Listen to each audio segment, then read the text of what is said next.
दोस्तों 5% रिटर्न ही पेंडिंग है प्रोसेसिंग के लिए। तो आईटीआर प्रोसेसिंग से जुड़े हुए कुछ क्वेश्चंस टैक्स पेयर के हम इस वीडियो में डिस्कस करेंगे, तो आप इस वीडियो को अंत तक जरूर देखें। CA Satbir Singh YouTube channel पे आपका स्वागत है। इनकम टैक्स की कंप्लायंस करना दिन ब दिन मुश्किल होता जा रहा है क्योंकि इनकम टैक्स बदल रहा है, इसलिए आप हमारे यूट्यूब चैनल को सब्सक्राइब कर लें ताकि आपको इनकम टैक्स के रेगुलर अपडेट मिलते रहें। आप हमें टेलीग्राम चैनल और WhatsApp channel CA Satbir Singh tax hill पर भी सब्सक्राइब कर लें। लिंक वीडियो के डिस्क्रिप्शन में भी दिया गया है, कमेंट में पिन किया गया है, ताकि आपको इनकम टैक्स की रेगुलर अपडेट आपके मोबाइल पे ही मिलते रहें। जिन टैक्स पेयर ने अपने इनकम टैक्स की रिटर्न में ज़्यादा रिफंड क्लेम किया है, उनकी रिटर्न अभी भी प्रोसेसिंग के लिए पेंडिंग है। उन्हें कुछ टाइम और वेट करना होगा क्योंकि ये रिटर्नें हाई रिस्क रिटर्न होती हैं। इस केस में इनकम टैक्स डिपार्टमेंट के द्वारा असेसिंग ऑफिसर से भी कंफर्मेशन ली जाती है रिफ़ंड रिलीज़ करने से पहले, इसलिए आपको वेट करना है जब तक आपका असेसिंग ऑफिसर कंफर्म नहीं कर देता है कि आपका रिफ़ंड रिलीज़ किया जाए या आपकी कोई आउटस्टैंडिंग डिमांड नहीं है, आपके अगेंस्ट कोई असेसमेंट पेंडिंग नहीं है, तब तक ये रिफ़ंड रिलीज़ नहीं किया जाता है। दोस्तों जो व्यक्ति अपनी रिटर्नें अब फाइल कर रहे हैं टैक्स ऑडिट होने के बाद, उनकी रिटर्नें 19 सेकंड में ही प्रोसेस की जा रही हैं। जैसे कि आप देख सकते हैं 12 अक्टूबर को रिटर्न फाइल की गई है और 12 अक्टूबर को ही रिटर्न प्रोसेस कर दी गई है इनकम टैक्स डिपार्टमेंट के द्वारा।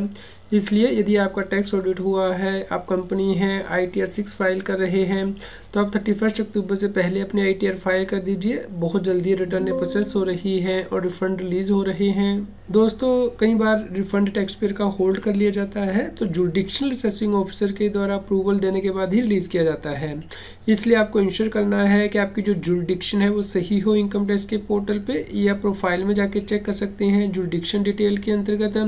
यहाँ पे इंश्योर कीजिए कि जिस जुडिक्शन में आप अपनी इनकम टैक्स की रिटर्न फाइल कर रहे हैं उसकी जुडिक्शन डिटेल ही यहाँ पे हो असेसिंग ऑफिसर की, ताकि यदि बाद में आपको कोई रिफ़ंड होल्ड किया जाता है तो आप अपने इनकम टैक्स ऑफिसर को कांटेक्ट करके वहाँ पे ठीक करा सकें लोकल ऑफिस में जाके।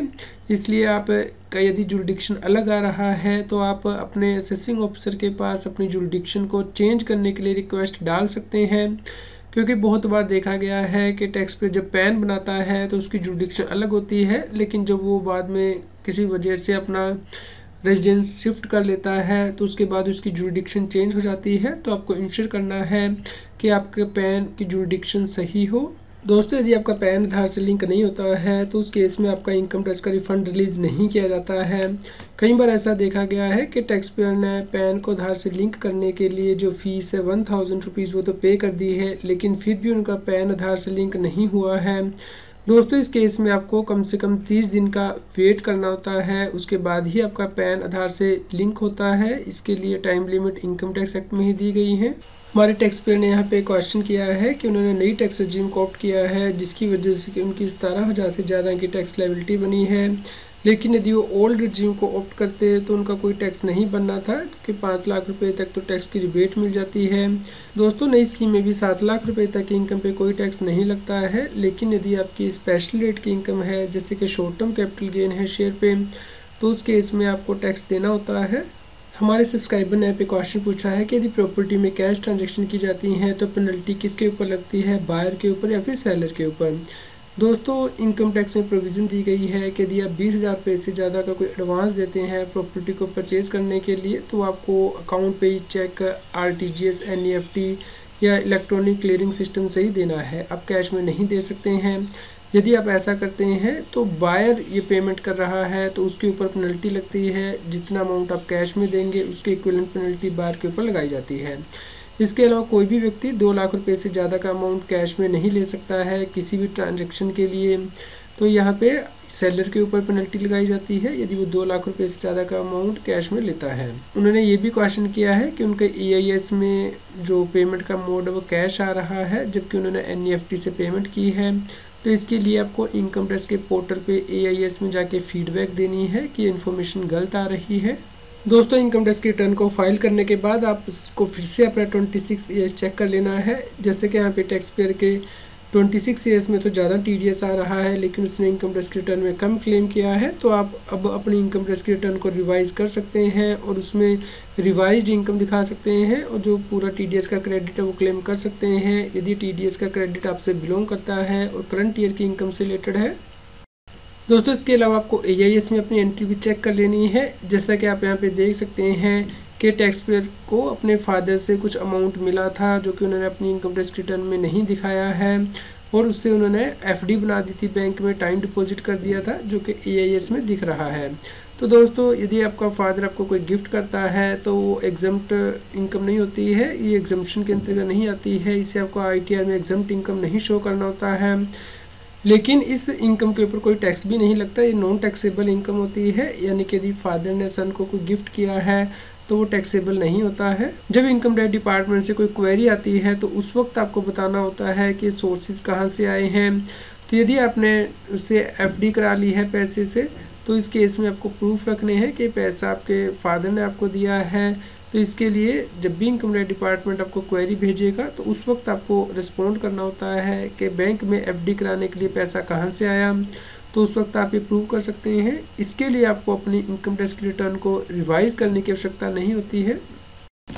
जिन व्यक्तियों का टैक्स ऑडिट हुआ है उन्हें ध्यान रखना है कि उनके टैक्स ऑडिट में उनके चार्टर अकाउंटेंट ने यूडीएन को अपडेट कर दिया हो और सही यूडीएन को अपडेट किया हो। यहाँ पे आप देख सकते हैं कि सब्सक्राइबर ने कमेंट किया है कि टैक्स ऑडिट में किसी दूसरे SSC का यूडीएन अपडेट कर दिया गया है, तो अब क्या कर सकते हैं दोस्तों इस केस में। तो अब आपको दोबारा से ही टैक्स ऑडिट रिपोर्ट अपलोड करके उसमें करेक्ट यूडीएन को अपडेट करना होगा। दोस्तों टैक्स पेयर के इनकम टैक्स के रिफंड आ रहे हैं, भले ही देरी से आ रहे हैं। जैसे कि आप देख सकते हैं ITR 2 टैक्स पेयर की प्रोसेस हो गई है, 10 अक्टूबर को उन्हें रिफंड आ गया है। यदि आपकी ITR प्रोसेस नहीं हुई है तो आपको वेट करना है, क्योंकि इनकम टैक्स डिपार्टमेंट के पास 31 दिसंबर 2025 लास्ट डेट है ITR को प्रोसेस करने की। उस डेट तक सभी ITR प्रोसेस की जाएंगी और जिनका रिफंड होगा उन्हें दिया जाएगा। पिछले कुछ दिनों से income tax return processing slow हो चुकी है। जैसा कि आप यहाँ पे देख सकते हैं 11 अक्टूबर से 13 अक्टूबर के बीच में बहुत कम रिटर्नें प्रोसेस हुई हैं। 13 अक्टूबर को तो 29,000 रिटर्नें ही ऑलमोस्ट प्रोसेस हुई हैं। यदि आप पिछले 54 दिनों का डेटा देखते हैं तो 2,38 लाख रिटर्नें प्रोसेस हुई हैं। एवरेज नंबर ऑफ ITR जो एक दिन में प्रोसेस होती हैं वो भी कम हो चुकी हैं, क्योंकि गवर्नमेंट बहुत कम रिटर्नें हर रोज़ प्रोसेस कर रही है, जैसा कि आप देख सकते हैं, जिसकी वजह से कि एवरेज कम हो चुकी है। अभी तक 7,72 लाख रिटर्नें फाइल हो चुकी हैं, जिसमें से कि 7,33 लाख प्रोसेस हो चुकी हैं और 39 लाख रिटर्नें ही ऐसी हैं जो कि पेंडिंग है प्रोसेसिंग के लिए, जिन्हें के कुछ टाइम और लग सकता है प्रोसेस होने में। 13 अक्टूबर तक 7,85 लाख रिटर्नें फाइल हुई हैं, जिसमें से 7,72 लाख के आसपास रिटर्नें वेरीफाई हुई हैं और 7,33 लाख रिटर्नें ऑलमोस्ट प्रोसेस हो चुकी हैं। इस प्रकार 95% रिटर्नें प्रोसेस हो चुकी हैं और सिर्फ 5% रिटर्न ही पेंडिंग है प्रोसेसिंग के लिए। दोस्तों यदि कोई व्यक्ति पैन कार्ड को लेता है तो उससे भी वैलिड पैन कार्ड ही माना जाता है, क्योंकि इसके लिए इनकम टैक्स एक्ट के रूल में और सेक्शन में प्रोविज़न दी गई है कि इसे वैलिड पैन कार्ड ही माना जाता है। तो पैन कार्ड में QR कोड होता है जिससे कि पैन वेरिफिकेशन की जा सकती है, लेकिन फिर भी देखा गया है कि कुछ बैंक्स जो है पैन कार्ड को डिमांड कर रहे हैं और पैन कार्ड को एक्सेप्ट नहीं कर रहे हैं, जो कि वैलिड नहीं है as per income tax act. जैसा कि आप यहाँ पे देख सकते हैं, टैक्स पेयर के द्वारा बैंक को कॉन्टैक्ट किया गया कि वो बैंक में अकाउंट ओपन करना चाहता है। बैंक ने इसके लिए आधार कार्ड और पैन कार्ड मांगा और ये कहा गया है कि उसे पैन कार्ड को फिजिकली वेरीफाई करवाना होगा। तो दोस्तों पैन कार्ड भी इक्वली वैलिड है। इसके लिए आप बैंक को नोटिफिकेशन दिखा सकते हैं इनकम टैक्स वेबसाइट की। तो यदि कोई बैंक पैन कार्ड को एक्सेप्ट नहीं कर रहा है तो आपको नोटिफिकेशन नंबर 7/2018 को रेफर करना है, जिसमें कि बताया गया है कि जो पैन कार्ड है वो फिजिकल मोड से डिस्पैच किया जा सकता है या फिर इलेक्ट्रॉनिक मोड से भी, यानी कि पैन भी अलॉट किया जा सकता है। तो ये दोनों ही पैन कार्ड वैलिड हैं इनकम टैक्स एक्ट के अंतर्गत। उम्मीद करते हैं आपके लिए न्यूज़ यूज़फुल रही होगी। कृपया लाइक करें और शेयर करें ताकि सभी लोगों तक ये जानकारी पहुंच पाए और वो इनकम टैक्स की कॉम्प्लायंस कर पाए। इनकम टैक्स की और अधिक जानकारी के लिए आप CS अपडेसिंग यूट्यूब चैनल पे जाके प्लेलिस्ट में जाके टॉपिक वाइज प्लेलिस्ट देख सकते हैं कि इनकम टैक्स में कौन से नए बदलाव हो रहे हैं, जैसे कि इनकम टैक्स अपडेट के अंतर्गत या फिर डायरेक्ट टैक्स कोड के अंतर्गत। रेगुलर टैक्स अपडेट के लिए इस चैनल को सब्सक्राइब करें। आप हमें टेलीग्राम ऐप CS अपडेसिंग टैक्सिल पे ज्वाइन कर सकते हैं ताकि आप GST और इनकम टैक्स के रेगुलर अपडेट अपने मोबाइल पर ही प्राप्त कर सकें।